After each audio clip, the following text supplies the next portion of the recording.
My first hire was an assistant, and gosh, I don't even know. It must have been, well, I mean, when I got back into real estate at least. I mean, this is 15 years ago, but what I struggled with was what a lot of people struggle with when they talk about hiring somebody, and that is, can I afford them? Because overhead's a real thing. And even when you start making money, you start thinking, yeah, you know, I'm making $8,000 a month, $10,000 a month, $12,000 a month. I don't know if I can really afford $3,000-4,000 a month to bring on somebody to help and assist me. And that was my struggle. And when I did that, it was out of necessity. And it's amazing when the small things that distract what you call the rainmaker, you're the rainmaker. At some point, you have to invest in yourself and invest in your business. Otherwise, you're never gonna see a sense of relief. You have to invest in human resource in order to get to the next level. And what ends up happening is a lot of the ticky-tack things, and again, this goes back to, it depends on the person.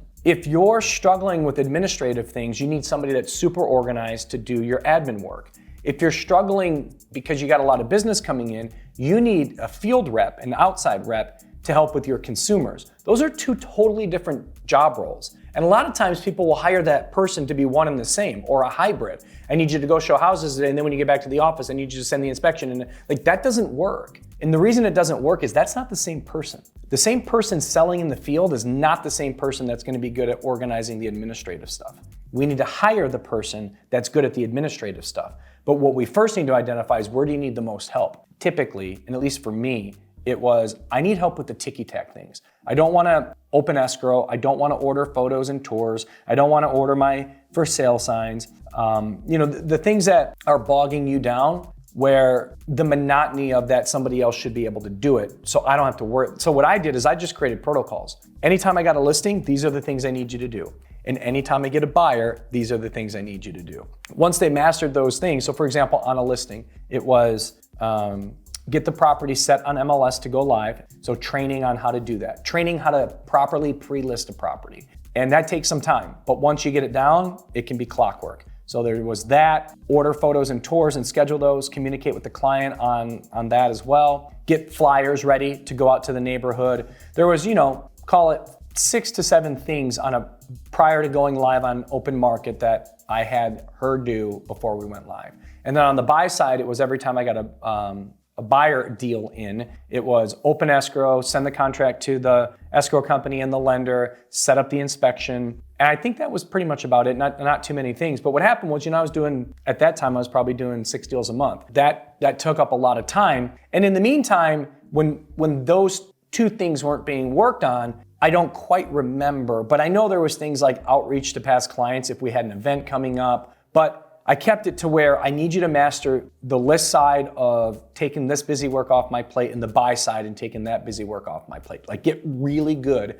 And all I did was, whenever one of those came in, either a new listing or a new buyer contract, all I did was send an alert through an email, attached to contract. Now this is 2010, I think, I don't know. So there wasn't like a lot of great CRMs back then, but that was the trigger to start this checklist. I mean, the checklist was a fillable PDF. So every contract, every new listing, and every buyer would get a new PDF. The PDF would go on top of the contract. It'd have the client's name, property address, and then the checklist of what to go through. So I did this, I did this, I did this. What date did you do it? So I did this on this day, I did this on this day, I did this on this day. And when it was done, it'd get signed off. So I knew that file was complete. That's how we did it back in the day. But at least it was a good ground game of having accountability to making sure that all these things were getting done, and I could just look at it very quickly and say, okay, it's been done and it was done on this date for both buy and sell side. And it gave me a peace of mind knowing I don't have to do this busy work anymore, so I can just go focus on getting more business. I mean, that's the way to start with somebody, is to get them good at a few things and then work your way through other things. But you gotta allow somebody to master something. Is there anything, if you could go back as far as hiring that first person, is there anything that you know now that you wish you knew then? Is there anything I knew now that I wish I knew then about hiring that person?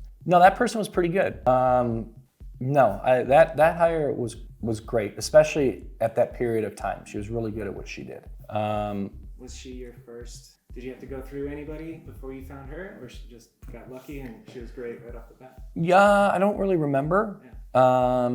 But a lot of the mistakes that I've made in hiring, a lot of times you hire people because of necessity instead of taking the time to find the right person. You know, what you learn as you grow is that talk to more than a couple people, because you just, so many times we'll interview one person and we think they can do the job. And the reality is because we didn't discover, we didn't do enough discovery on that role. And we also didn't talk to 4 or 5 people or 6 people to then start gauging who best fit. Because when you're hiring somebody, especially when you're small, the worst thing is having to retrain for that same position, and so you bring somebody in, you spend a ton of time with them for 3-4 months, and next thing you know, it's just not the right person for the job, and either they leave or you got to let them go, and now you're back to square one and you got to do the work all over again. That's why it's worth doing the time up front. It's like very similar to open houses. If you're going to wake up, one, you have to do them. If you're in real estate, you got to do open houses. It's just part of the job. But if you're going to do an open house, you might as well do it right. If you're going to get up early on Saturday or Sunday or whenever, and you're going to spend 4 hours at this house to meet people that come through the door, make sure you don't have just 2 bootleg signs, you got 20. Make sure your car looks good. Make sure you set up the house right and you bring cookies and desserts and drinks, and you set up the house right. You turn all the lights on, you open some windows, you get the game going. Like, if you're going to do an open house, do it right. Same thing when we hire somebody. If you're going to hire somebody, do it right from the beginning, because to lose it down the road just creates so much extra work because we didn't really do the job right in the first place. So I just think that, interviewing as many people as possible before you make that decision on who that person is becomes super important, because you want to have that person for a really long time. But people, it's like a revolving door. It's like with real estate teams and agents. You lose them and they go and they go and they go. Well, they go because either the expectations weren't set, they're not the right fit. And so for team leaders to spend all that time training somebody with their systems and how they operate on that team or brokerage, it's a lot of time spent, So you can mitigate that by not just thinking the first person or second person you talk to is gonna work. And we do that because we don't want to spend a lot of time interviewing, but think of the amount of time that you have to put into it if it doesn't work out and go backwards again, because it's those months of training that'll kill you.